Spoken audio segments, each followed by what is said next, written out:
Are you sick of those fly-by-night, fast-talking performance agencies that are all talk and no action? They're promising ROAS you could only dream of and delivering nightmares. Look, I might be being dramatic, but I think we've all had that experience.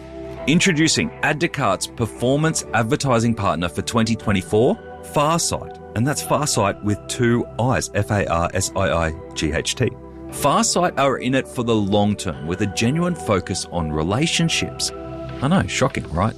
And as the saying goes, you are the company you keep. And Farsight work with some of the most genuine and high-growth businesses in Australia. I'm talking Trade Mud, Black Milk, Nobby. If you want a performance agency who actually care and can deliver on their promises, make sure you check out the Farsight team at Farsight, that's Farsight with two I's, Farsight.com.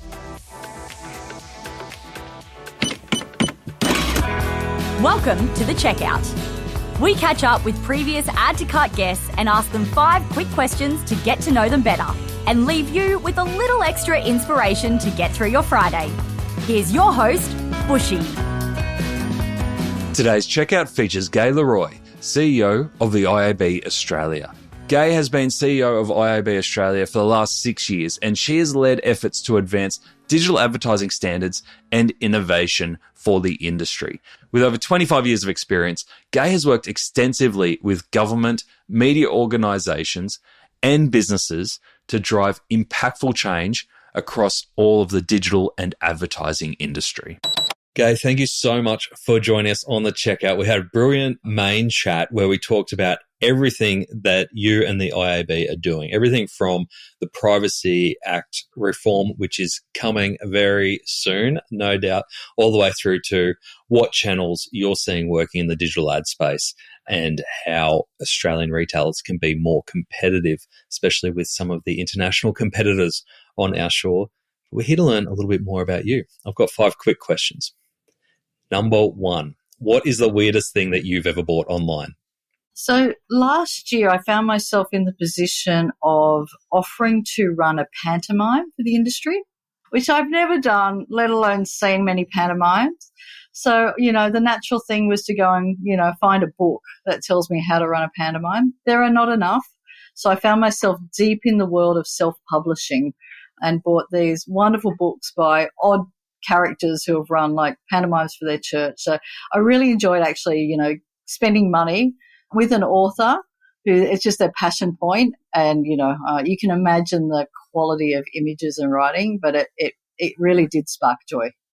Who convinced you to run a pantomime? So I did this in conjunction with Chris Friel when he was running the Unlimited charity. And we really felt the it's been pretty tough, right? That we needed a few laughs. So, I had, I think after 30 years in the industry, a whole lot of things that I wanted to get off my chest, and I could do it in a humorous way. So it was great. We raised $16,000, and it was a great night.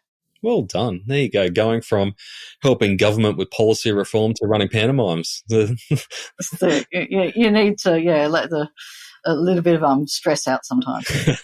Love it. Number 2, which retailer has most inspired you recently? So I'm going to give a couple of answers here. So I'm just back from Japan, like every Australian under the sun, and Japanese retailers are just amazing. So whether it's, convenience stores and creating that in-store reason to go to them, like there's just every reason, or the high end, I got some jeans and there's a tailor sitting there. I love it. It made me really happy. In terms of online local, it's maybe not the world's best e-commerce experience, but Harris Farm for me, because I'm a bit of a greenie and I hate food wastage, and they make it very easy to buy the imperfect stuff. So I feel better about the world when I can, get a discount on my fruit and veg and also stop that food from being wasted. But that is such a good example of what you were talking about value, because Harris Farm definitely aren't the cheapest, but I always find myself spending so much whenever I visit there because it is interesting and you feel like you're doing the right thing. Yeah, exactly. It's more than just price for product. Number 3, name a piece of tech that you or your business couldn't live without. So it's a really simple piece of tech.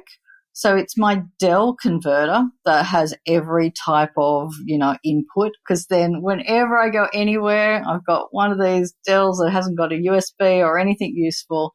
And it's magic. It's, it's so simple, but I've got, 10 different versions, and I feel like I've got my sort of Swiss Army knife wherever I go. You're ready to go. I love it. Have you at the AIB taken on many of the AI tools that are readily available? Is that something that you kind of have pulled into your systems and processes? We're playing around with it. We've got Copilot. The area that we're really trying to refine is we have 13 different councils and working groups, getting minute taking right, actions. So for those side of things, a little bit in the design space, definitely I guess from a non-operational point of view, a big topic of conversation. But yes, fiddled internally. Fiddled. Love it. Love it. All right, number 4, can you recommend a book or a podcast that our listeners should immediately get into? So I still love listening to Nudge, which is a behavioural science podcast.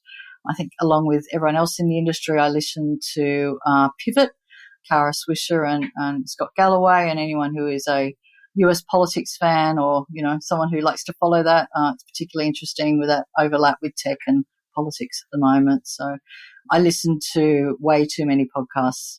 So I have this thing in the morning, I listen to work podcasts, and the afternoon I listen to, I'm right into literature, so New York Times, books, podcasts. I could give you a list of 100. Exactly the same. When I'm on the way to a client in the morning, I'll have, whether it be Fear and Greed or e-commerce podcast or whatever it is on the way there, so I feel smarter getting there. And then on the way home, it'll be some stupid football podcast or something dumb that I'm just like, I'm off, I'm done. What's coming up for the IAB podcast? So we've got one coming up on sustainability, so looking at reducing emissions in media trading. And we've actually got one coming up on affiliate marketing. So, yeah, we chop and change across the different areas, but they're our next two that are lined up. Actually, we do have one on marketing fundamentals that we've got coming out with Kantar and Pernod Ricard. So your listeners might be interested in that one. Great. Go check it out. Is it just IAB podcast? IAB Australia podcast. IAB Australia podcast. Beautiful. Last question I've got for you, Gai. What is your biggest challenge today?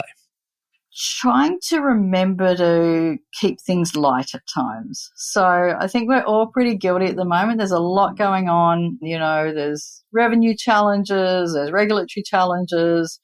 We're all getting used to the new work environment. So for me, it's just stepping back and going, actually, there's some really cool stuff going on. There's positive things. So just reminding myself not to lose sight of innovation and growth. It's easy to fall into a doom loop, isn't it? It is. Lovely. Gai, thank you so much for joining us on The Checkout.